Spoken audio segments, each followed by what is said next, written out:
Joyce Omondi and Waihiga Mwaura are one of Kenya's most admired couples. They met years ago when both worked in the media, Joyce hosting Rauka, the popular gospel show on Citizen TV, and Waihiga anchoring news and later Citizen TV's Monday Report. Wow, I'm glad I finally get to surprise Waihiga on air, because he doesn't. But, I admire you, I really do. As a leader, as a person, as a human being, you are incredibly talented, so hardworking. I see the hours that you put in, and I just honor you for it. I thank God for opening this door for you, and I just know that your light is just gonna continue to shine brighter and brighter and brighter.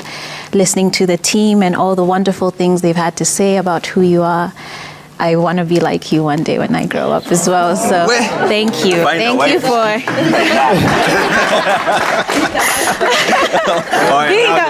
be the good husband so that your wife can speak to you like that. But I love you. I celebrate you. And I will always be just behind you, cheering you on as your number one fan. Their connection grew quietly behind the scenes, built on mutual respect, shared values, and deep faith. In a world where many celebrity relationships are loud and dramatic, Joyce and Waihiga chose peace and privacy. They got married in a beautiful private ceremony, surrounded by close family and friends. Photos from their wedding melted the hearts of many Kenyans. The joy on their faces showed not just love, but genuine friendship. Years later, their bond remains strong. They celebrate each other's wins openly, and Waihiga never hesitates to honor his wife publicly. Even after joining BBC as an international journalist, he continues to speak proudly about her support and strength. Waihiga is one of Kenya's most respected journalists. He started his career at Citizen TV, where his calm style, professionalism, and sense of integrity made him stand out. Over the years, he worked his way up, from reporter to anchor, from newsroom to global stage. The US, China, and Russia don't see eye to eye on many issues. But there's one thing they all agree upon. They're all in favor of the African continent getting, one way or another, a permanent seat at the UN Security Council. He has won several awards for excellence in journalism, including the CNN Multi-Choice African Journalist Award. In 2023, he joined BBC, based in Nairobi, as the network's correspondent for East Africa, a proud moment not only for Kenya but also for the entire continent. Waihiga is a man of faith. He openly shares Bible verses, motivational thoughts, and life reflections on social media. Together, he and Joyce form what many call a power couple, not because of fame or wealth, but because of shared purpose and humility. And all the time.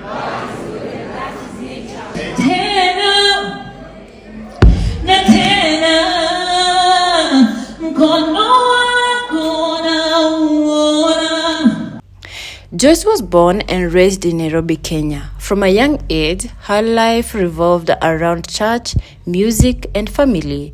Her parents raised her in faith and encouraged her to use her talent for God's glory. She started singing in Sunday school and later in the church choir. Her voice, gentle yet powerful, drew people closer to worship. Even as a teenager, people noticed she had a special grace and calmness that would later define her career.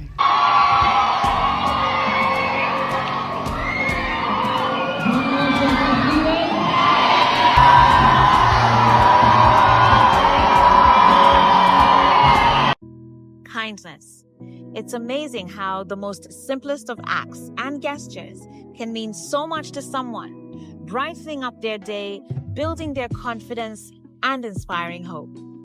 After completing high school in Kenya, Joyce moved to the United States for her university education. She attended Knox College in Illinois, where she studied economics and integrated international studies. While at Knox, Joyce continued to sing at church and school events.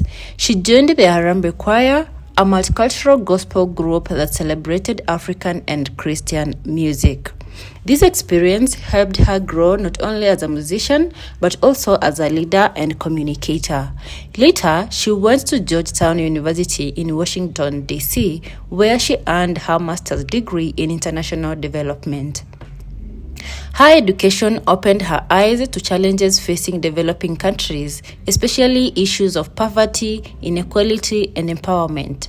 This global perspective shaped her vision to use both her voice and her platform to make a difference in people's lives. When Joyce returned to Kenya, she didn't chase fame, she followed her calling. She released her first songs, which quickly captured the hearts of Kenyans. One of her most emotional songs is Kweli, which was written in honor of her father, a survivor of the 1998 US Embassy bombing in Nairobi. The song was not just music, it was a testimony, gratitude, and healing through melody.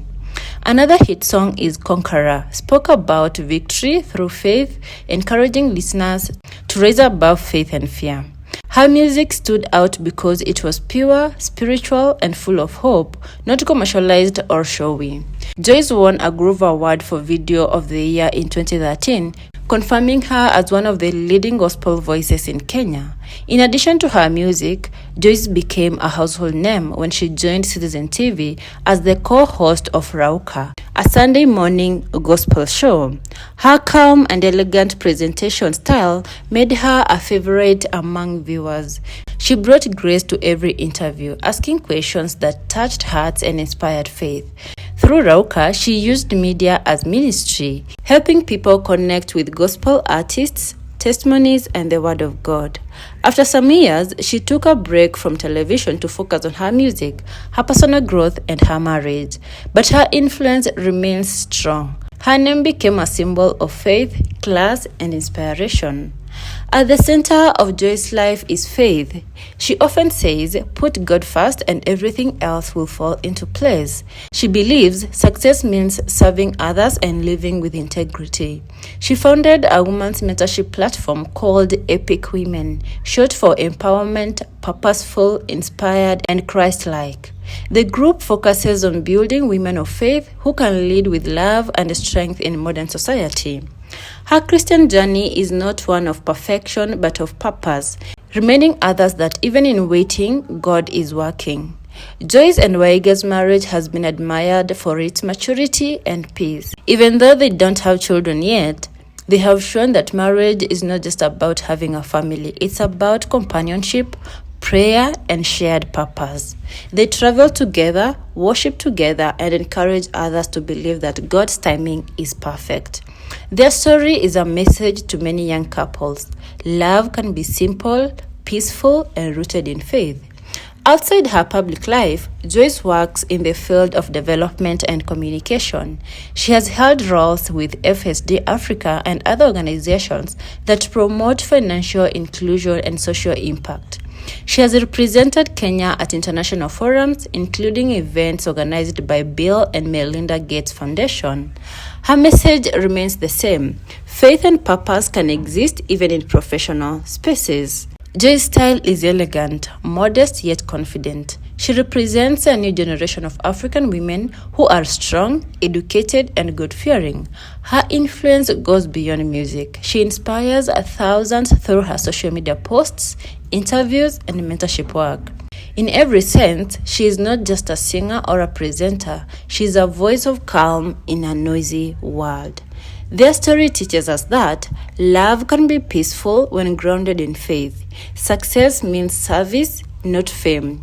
You can follow your passion and still honor your purpose, and that God's timing is never late, it's perfect. They also remind us that true success is not what we have, but who we become while walking with God.